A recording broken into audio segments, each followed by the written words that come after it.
महाराज साहेब शहाजी राजे को आदिल शाह बादशाह के कैद से मुक्त करने हेतु कोंडाणा जैसा महत्वपूर्ण किला मजबूरन छोड़ना पड़ा। शहाजी राजे ने दी हुई जबान का सम्मान किया। बादशाह ने शहाजी राजे को रिहा तो किया, पर कर्नाटक न जाने दिया, उन्हें विजापुर में ही रखा। इसी वजह से मावड़ में स्वराज्य विस्तार करने पर पाबंदी सी लग गई। शिवाजी राजे की एक भी हरकत शहाजी राजे को फिर से बंदी बना सकती थी। इसी शांतिकाल का सदुपयोग कर महाराज ने खेतीबाड़ी, सैन्य, किले, शस्त्र, न्याय, लगान, देवस्थान, परराज्य की खबरें, इन सब पर गौर फरमाया। महाराज ने गोरक्षण संवर्धन में खासा सुधार किया।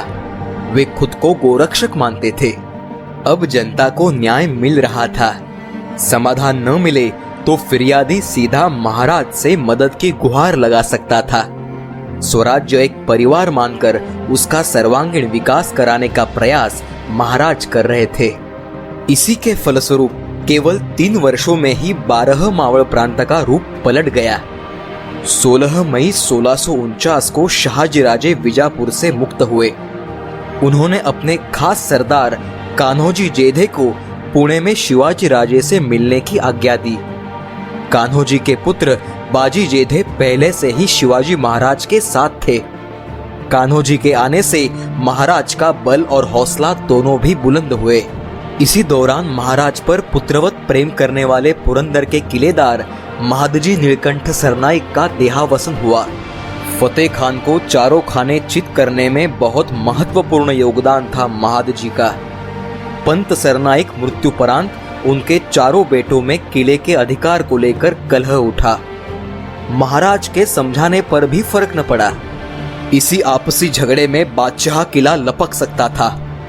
दिल पर पत्थर रख महाराज ने अपने सिपाहियों को पुरंदर पर कब्जा जमाने का आदेश दिया। स्वराज्य के पावन कार्य में किसी के भी अहम भाव को स्थान नहीं था, इसीलिए उन्हें कठोर होना पड़ा। पुरंदर स्वराज्य में जुड़ते ही वहां नया किलेदार नियुक्त किया गया। नाम था नेताजी पालकर। शहाजी राजे कर्नाटक पहुंचते ही अब महाराज को स्वराज्य विस्तार का समय मिला। महाराज की मदद से ही कुछ वर्ष पहले जावड़ी प्रांत पर मोरे खानदान का वर्चस्व बना था। अफजल खान के हाथों में जाने वाली जावड़ी बचाकर वहां नए चंद्रराव यशवंतराव को गद्दी पर महाराज ने ही बिठाया। लेकिन स्वराज्य में शामिल होना और भरकस मदद के वादे से चंद्रराव मुकर गए। इनके तेवर तो दिन ब दिन बदलते नजर आने लगे।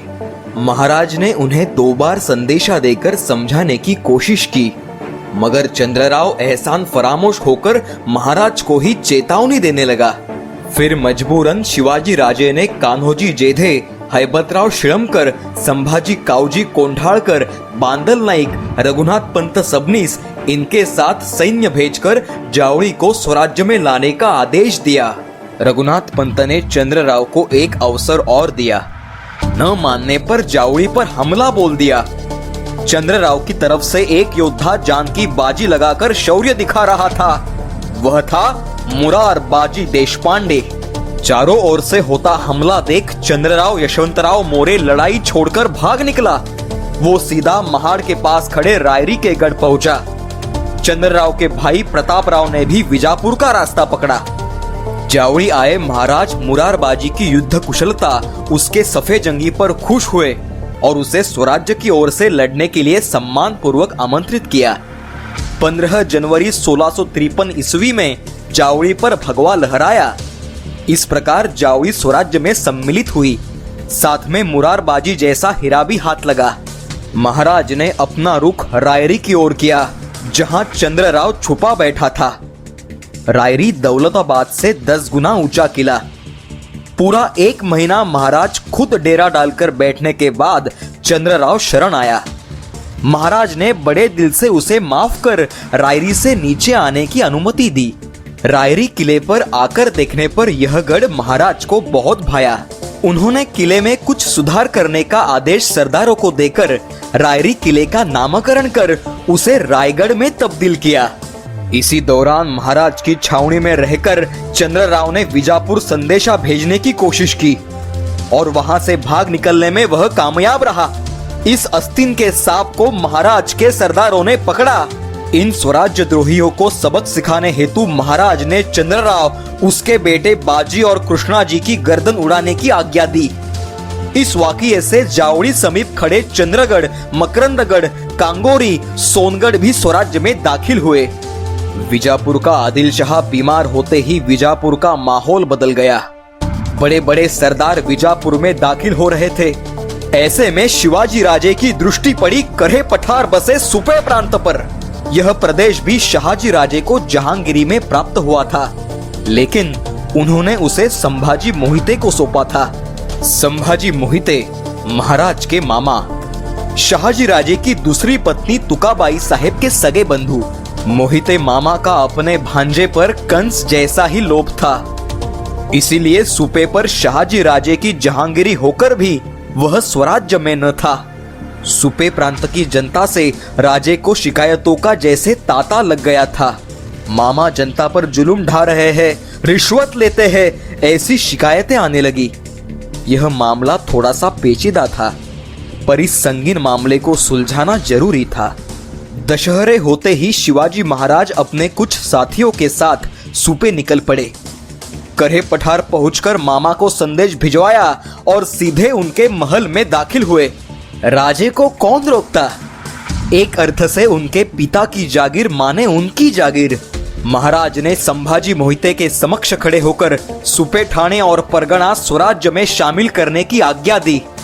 मामा ने इनकार किया और फिर उन्हें संभालने का अवसर भी न मिला। उनके क्रियाकलापों को देख उन्हें हिरासत में लिया गया। स्वराज्य हित में अपने ही मामा के प्रति कड़ा रवैया देख सारे सरदार भी अचंभित हुए। 24 सितंबर 1656 ईस्वी को यह घटना घटी। महाराज फिर से अपने मामा जी से मिले, उन्हें स्वराज्य का महत्व समझाया। फिर भी न मानने पर उन्हें सम्मान पूर्वक बड़ी इंतजाम के साथ कर्नाटक अपने पिता के पास रवाना किया। अब सुपे परगना स्वराज्य में आ चुका था। इधर विजापुर के बादशाह आदिल शाह का इंतकाल हुआ। मुहम्मद के बाद उसका बेटा अली बादशाह बना, लेकिन सारा कारोबार मुहम्मद की बड़ी बेगम चलाने लगी और वह बड़ी ही राज्य पिपासु एवं पाताल यंत्री औरत थी। इसी समय मोगलों का दक्षिण प्रांत का सरदार उतना ही कर्तव्यगार और शातिर था। शाहजहां का पुत्र शहजादा औरंगजेब पूरा दक्खन जीतने की मनीषा से वह दक्खन आया था। आते ही उसने विजापुर के बीदर किले को घेर लिया। उसी समय शिवाजी महाराज ने रघुनाथ बल्लाळ अत्रे को दाभोल उर्फ मुस्तफाबाद बंदर और कोकण किनारा जीतने का आदेश दिया। रघुनाथ पंत दाभोल पर कब्जा करते ही महाराज ने एक और पैंतरा चला। उन्होंने अपने चालाक कारभारी सोनोपंत डबीर को औरंगजेब से इस जीते हुए प्रांत की मान्यता लेने भेजा। उसे धोखे में रखने की चाल महाराज चल गए। दक्खन का एक सरदार खुद ही हमें बड़प्पन देकर हमारी मान्यता ले रहा है, यह देख औरंगजेब निहायत खुश हुआ। उसका अनुज्ञा पत्र मिलने के ठीक 7 दिन बाद शिवाजी महाराज ने 600 मावलों के साथ मुगलों के जुन्नर थाने पर छापेमारी की।